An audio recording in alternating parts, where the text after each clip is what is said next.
Oh, give thanks to the Lord, for he is good, and his mercy endureth forever. We want to thank you so much for tuning in today. Praise be to God to Let's Do More. I say it every single Wednesday without fail. This segment is dedicated to people who work in our community, people who come out of the church walls, whether it be their jobs or whether it be their giftings or their ministry. They do more than just do the norm. They do the exceptional, praise be to God, in the communities. And today we have an awesome and a great guest from the Houston Police Department. We want to welcome Officer Jason Knox. Jason Knox, amen. Jason Knox, bless you. And thank you for coming. We're so glad to have you. Well, thank you for having me. You just told me you were on vacation almost. Oh, just this last week, yeah. Just got back. Yeah, and you were glad to see the email. Yep. Because I might have missed you today, right? Yep, you could almost missed it. We're glad you were able to come. Okay. Did you have a great vacation? Yep, sure did. Where'd Took you the family. visit? Hawaii. Oh, I love Hawaii. Yep, Isn't it beautiful? It's beautiful there. Yes. Which island did you go to? We went to Oahu. Oh, so. yeah. Oh, next time you go, let me know. You need somebody to carry your bags. All right. Yeah. I'll tell you what, I went with 2 small kids. I could have used an extra set of hands with those 2. Oh, I bet 8-hour you could've. flights. Oh, yeah. You had to keep them busy, didn't you? Absolutely, I yeah. know. All right. Well, we want to, first of all, thank you from the bottom of our hearts, right, for what you do. And we can all tell that you are an officer. And certainly we want to thank you for coming on the show. Let's Do More, as you heard me explain, about people who work in the community to make a difference in the community. Because I find often we go to church and we had a church work, and but when we come out of church, we just go home. Hello, somebody. But there's something more to that. And for people who are in law enforcement and people who do firemen or women, or whatever the case is, and work in the public, really extend more than the average person does. And they have to be more cautious, amen, when they do their work. So we're glad that you took the time to visit us today and come by, Officer Knox. You are Texan? Yep, born and raised in Houston, Texas. All right. So stayed local, have well traveled, however. Okay. Yep, stayed here. Stayed here. Served my community. Okay. All right. So you have siblings here also? No, I'm an only child. You're only child. Oh my, that's to be an interview, right? I got not a lot of stories on that end. I bet. At any rate, you are one of our officers here in Houston, and you work for the police department, really defending the law and trying to help the citizens stay safe. Amen. When you were growing up, was that your dream? Actually, my dream is to be an aviator. I am also a pilot on the side. However, one of the things that I'm interested in doing is being a law enforcement officer and an aviator. Okay. So as a kid, I wanted to do that, and then later on, I developed an interest in law enforcement. Subsequently, now I am the next one in line to probably go to our aviation unit. We have helicopters, so I'm probably going to fulfill kind of 2 dreams, being a law enforcement officer and a pilot. So that's exciting. I love flying, for real. Amen. I'm going to have to figure out how to volunteer and come along on one of those rides. I know that's right. Amen. Let me ask you a question, because for most of us, when we choose our employment, we have something that occurs that causes us to want to have a desire for that. Most people don't say, well, God just told me, but we have something that prompts us to want to endeavor that type of work. And what was that defining moment? For me, I really enjoy helping people. So I kind of gravitated. I checked out a couple of different job opportunities. Early on in my career, I started as a volunteer fireman, actually, and so I decided that I knew I wanted to help people in some capacity. So I did firefighting for a while, just kind of a taste of it to see if that was for me. And the firefighting portion was great, loved it. But most of the time, the fire department isn't out fighting fires. They're out doing EMS stuff. Okay. And the EMS side of things wasn't for me. So I decided to go look for other opportunities, and I found law enforcement as a means to help other people. And I found it. It's been a real good for me. And how long have you been in law enforcement? 13 years. 13 years. That's a run. That's it. That's good. That's good. Amen. And I told you a little earlier, I don't think I could have your job because it's a tough job. It's Well, a it tough it job. can be, but really, the biggest part of our job is getting the community's help. Well, we're gonna go there in a minute. Yeah. Don't go ahead of us. All Okay. right. All right. We're gonna get there in a minute. Because before you go there, I want you to talk about what does it take to be an officer? Maybe somebody out there is looking and listening. Like for instance, people think it's a stupid question when you ask somebody that, right? But when I was went back to school, I went back to school at 28 years of age. Even at 28, I didn't know what to do. So I had to call my nephew who was at Columbia and ask him and tell him what I wanted to do. And he just flew in and helped send me through the process and got my paperwork together, And then after that, he even had to come back and show me how to do some other stuff. And I know we have counselors and we have all of that. But sometimes people are just more comfortable with people they know. Or sometimes they can hear something across the station like this, and that will trigger something in them and give them to get up and go do something to try to fulfill a dream. Because I know a lot of people who wish they could have had a shoulda woulda, and we don't want that to be your story, because you can at any time you decide that you want to make a change. And so there's That's some right. people out there. Tell us what kind of training you had to go through for law enforcement. Well, the state requirements and the police department itself has policy requirements. But on the state level, you are required to be 21 years old. You have to have a high school diploma. A difference in the Houston Police Department is we require 60 hours of college, whereas the state level only requires a high school diploma. Or that can be waived. The college hours can be waived if you have, I believe it's 2, maybe 4 years of military service. Okay. And you were honorably discharged, and you obviously cannot have been convicted of anything higher than a Class B misdemeanor. Then there's an Because I'm real ignorant when it comes to the classes and all that. I did anything everything. more than a traffic ticket. Oh, okay. Okay. 'Cause I was going to say I probably couldn't have came with anyway. Yeah, well, Okay. beyond that, the requirements are you go down to recruiting, you fill out an application. They do a pretty thorough background check on you, and when I mean thorough, I mean thorough. Thorough. They send they send officers, even if you live out of state, to go interview your neighbors from your neighborhood when you were a kid. They interview your teachers, your principal from high school and on, to determine That's is this interesting. Did anybody? I didn't know that, John. I didn't know that. Amen. yeah. So Amen. they do all those things. If you live out of state, we will send an officer out of state to go interview the people that are nearest and dearest to you. Your references, we'll go interview them in person to determine if you're going to be a candidate that we need to seriously consider. Okay. So in addition to those type of background checks, there's obviously a criminal background check.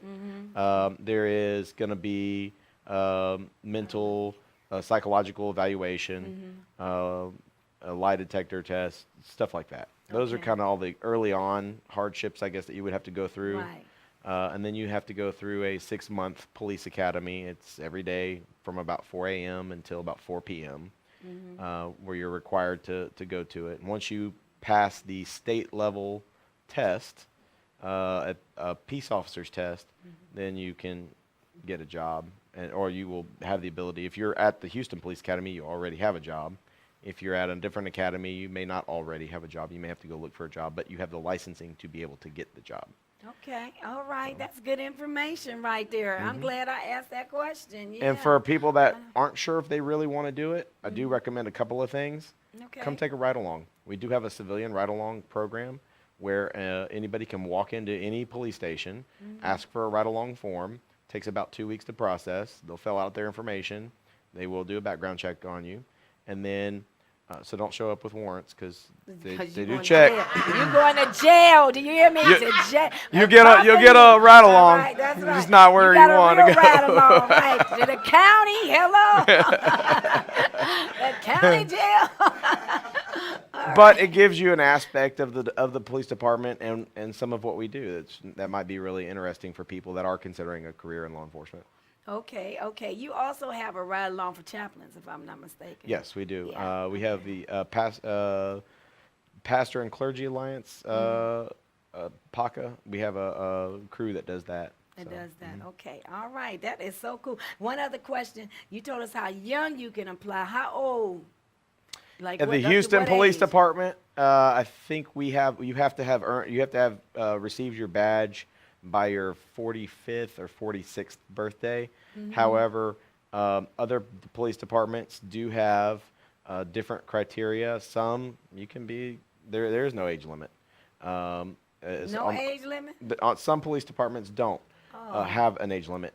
The Houston Police Department mandates age. You have to have received your badge by age, I think, 45. Okay. Okay. That's interesting too. Maybe I could go to Mayberry, huh? Well, And yeah, a get lot of the one. constables, there's, I think, 8 constable precincts in Harris County, and a lot of the constable precincts don't have an age requirement. Oh, So, that's interesting. All right, all right. All righty. I've been talking about your background and what now. Let's get into seriously what you do. What is a typical day in Houston as a policeman? a typical day for the average Houston patrolman is going to start off at the beginning of their shift, depending on which shift they're on. They're going to show up at roll call, where they're going to receive the day's assignments. And that may simply be, hey, I need you to patrol this particular area of town over here, or this one over here, whichever part of town they're assigned. Or there may be some specialty assignments that they need to look into. Maybe a particular business has been broken into several times. They need to make some extra passes at that location. They're going to receive that information from a supervisor during roll call.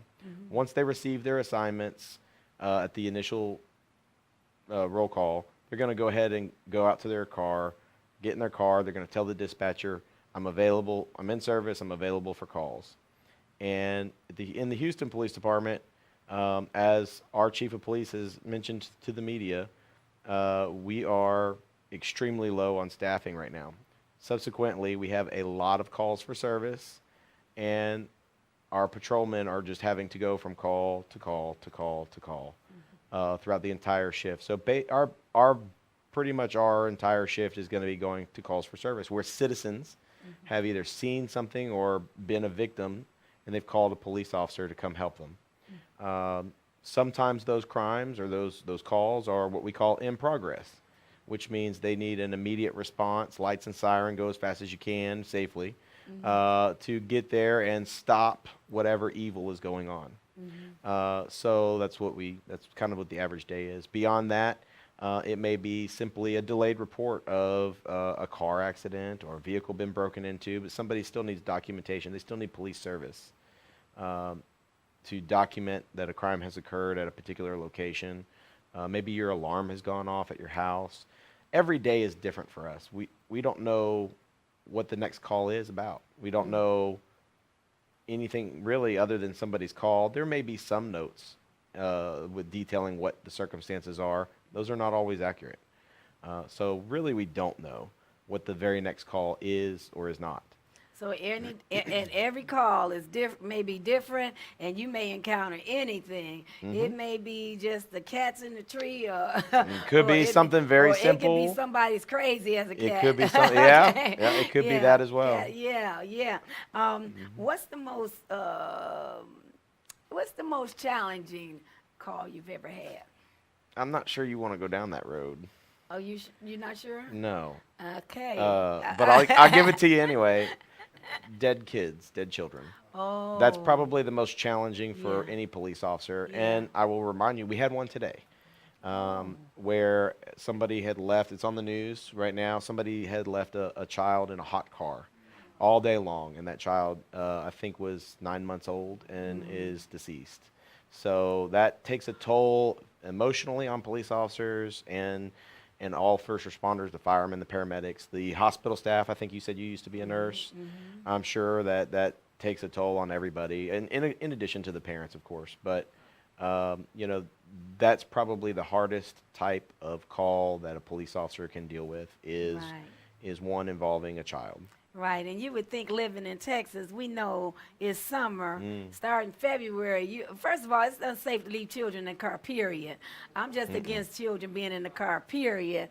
I got grown grandchildren, and I tell them, come on, we all getting up out of the car, right? Because well, we don't know. We Well, don't it's know. It could be a drive-by shooting. It could be a kidnapping. We don't know, and it's not safe just to be sitting in your car. well, Even as an adult, it's not safe to be sitting long periods in the car. and things can happen in a split second. I had Exactly. a guy on Valentine's Day a number of years ago. He left his I think the baby was just under 2. Baby was old enough to stand up and to drink the open Old English malt liquor in the center console, but left the baby in the car in the fire lane at a mall so he could go shop for Valentine's Day. Who does that? Exactly. You know, Exactly. don't do that kind of thing. Don't do that kind of exactly.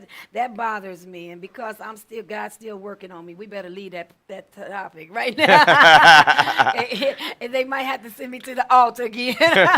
All right, but those are things that happen for real. That's reality, and we need to be mindful of that. And as I hear you and your heart being broken, and ours is too, amen, for the loss of that child that occurred today, and certainly that mother, those parents, those grandparents and relatives have our condolences, and we're going to be praying for God to intervene in their healing process. But we know that this happens every day somewhere, that a child is either killed or abducted or something. It is a parent's responsibility to keep the child safe. That's the first thing. And we want to encourage parents, don't be in such a hurry with your lifestyle that you can't forget that you're responsible for another lifestyle that is a minor in your care. Amen. God Absolutely. give us our children to love and to nurture and to protect. And that's not a means of protecting them if you leave them unprotected to violence or to potential violence, as well as to the elements of the earth. I come from Ohio. People leave people in the car and the baby freezes to death. I mean, that's just common sense. That doesn't even have to require Jesus. Do unto them as you would want somebody to do unto you at that hour. Amen. And so, officer, let me ask you, what are some of the other type of things that you see?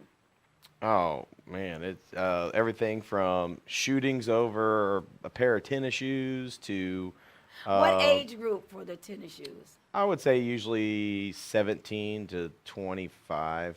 But you know that could be hit or miss. You know, human beings are human beings, and sometimes they make bad decisions at all ages. Yeah, So but the reason I asked you was for a reason, because a lot of times we complain about who's killing who. Hello, when we're killing each other over stuff that don't make sense to me. You understand what I'm saying? I'm not on one side or the other. I'm simply saying that indeed that we do things that make no sense, and while we're self-destructing over tennis shoes. You see, we get mad about other stuff. What am I saying? I'm saying we have to learn to make more responsible decisions as a nation, all the way across the board. We have to get to the point where we have to learn what's valuable. There's nothing more valuable than a life. There's nothing more valuable than a life. And I tell people all the time, you can have sex, but only God can manifest life. And he said, thou shalt not kill, and you should not be taking a life. Amen. Amen. Unless it's self-defense or something of that nature. That goes across the board. And I'll stand on that all the time, because we kill each other over gambling, over women, men, over anything. I mean, the job fired you or whatever. Go get another job. I mean, I don't understand that. I don't know. Was this a good day for me to have this? But y'all seeing another part of me. But it just doesn't make sense, because I don't have a right to take your life. You don't have a right to take my life. And I told my sons when they were growing up, 2 ways I'm coming to jail to get you: either self-defense or either mistaken identity. I will give up everything. I'll sell everything to fight for you. But if you go to jail for something else, it's gonna be me and you before that policeman and you. Do you understand what I'm saying? So we have to learn to have common sense in this world. We suffer in Houston from a lot of things. That's a couple of the things. We suffer from sex trafficking also. We have prostitution, which is why we're like the #1 in the country, I think, if I'm not mistaken, or close to it. Anyway. I don't know the numbers on it, but there's definitely a high There's a high number of number. it here. Exactly. Internet. Do you encounter that kind of thing? Yeah, where we kids- do we do have a lot of internet activity. As a matter of fact, fact, one of the things that I like to remind young kids about is what they put on the internet. Be very cautious. All Whether my it's children in the neighborhood, I need Yep. y'all's attention up here. All my children in the neighborhood, I need your attention up here. Amen. Go ahead. the kids are pretty heavily using social media, and some of the kids nowadays, I try to talk to a lot of them, and Facebook, that's kind of on the way out as far as what the kids are using these days. It's Instagram, Snapchat, and with specifically Snapchat, they believe that image, they've taken a photograph or a video, and that image deletes itself after 10 seconds or after it's been viewed. It has not. It may have been deleted from their device, but they have transmitted that image or video across the internet, which means it is on the servers of Snapchat, Right. which means it can be retrieved by whether a very talented hacker or by a search warrant from a police department. We have that ability. So say, for example, a child has taken maybe an inappropriate photograph of themselves or somebody else, and they have transmitted that to somebody else, maybe a friend. And word gets out about that, and for whatever reason, the police start to investigate that. All we have to do is type up a subpoena. I would like the records for this account. Send me everything you got on it from this date and this date, and bam, that picture that's been deleted off of their device is no longer deleted off their device. We now have it and are evaluating it to determine, did it violate the law? So a simple photograph or video may turn into something significantly larger. And so I caution a lot of young teenagers or young people in general to be careful what they put out via social media. Now, you had mentioned earlier sex trafficking. That the internet is a huge tool by the bad guys to lure people.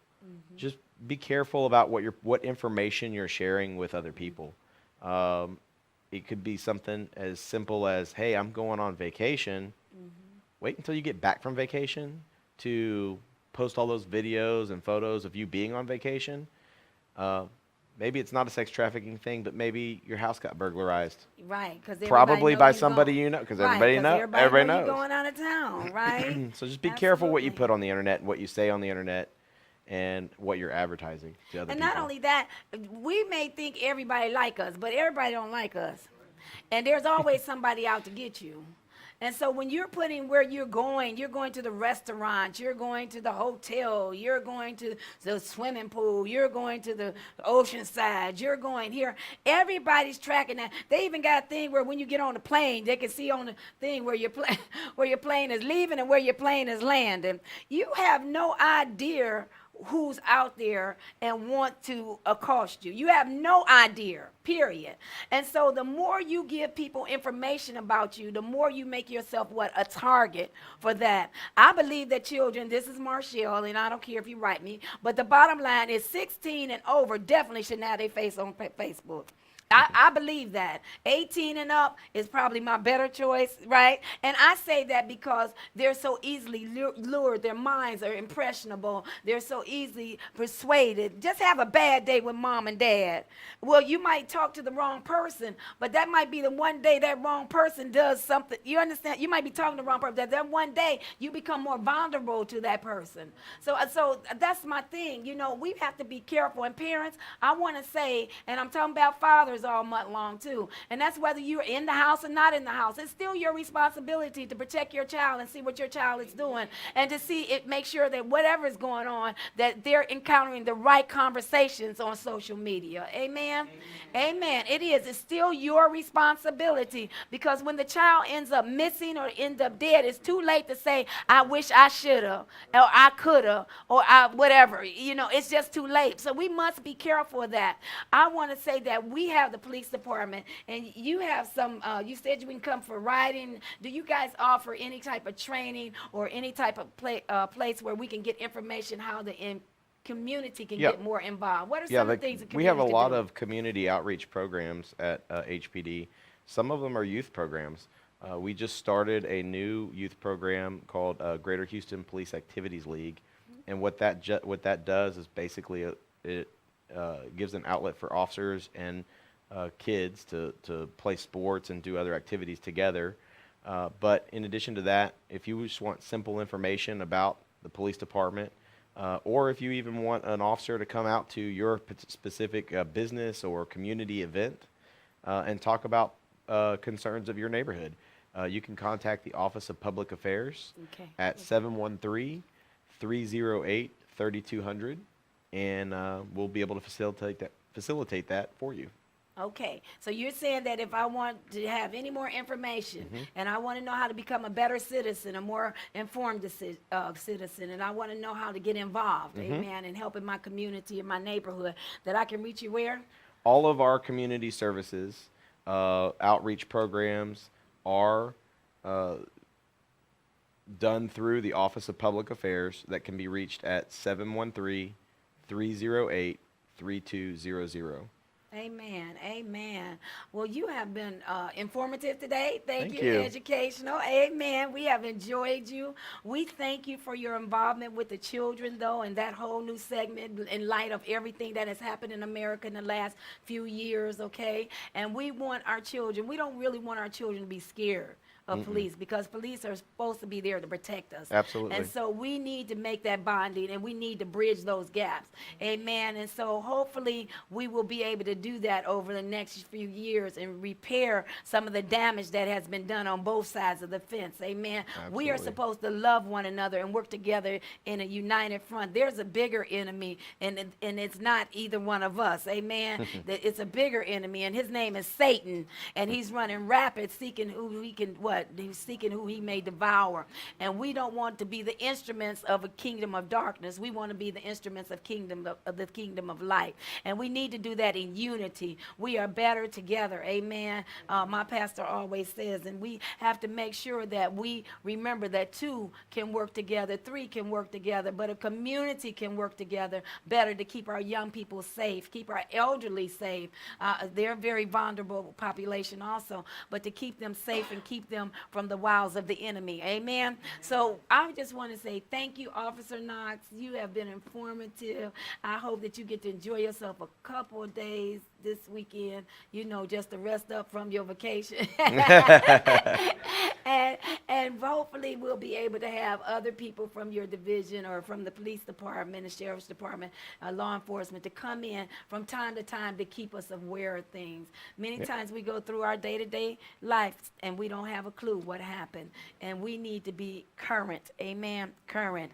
We love you. Thank you for joining. Let's do more. God bless you. Remember, you can watch us every Wednesday. We want to thank our sponsors. Please remember, we need your support to keep our show going. Please remember that we love you and we endeavor to help you to live a better quality life.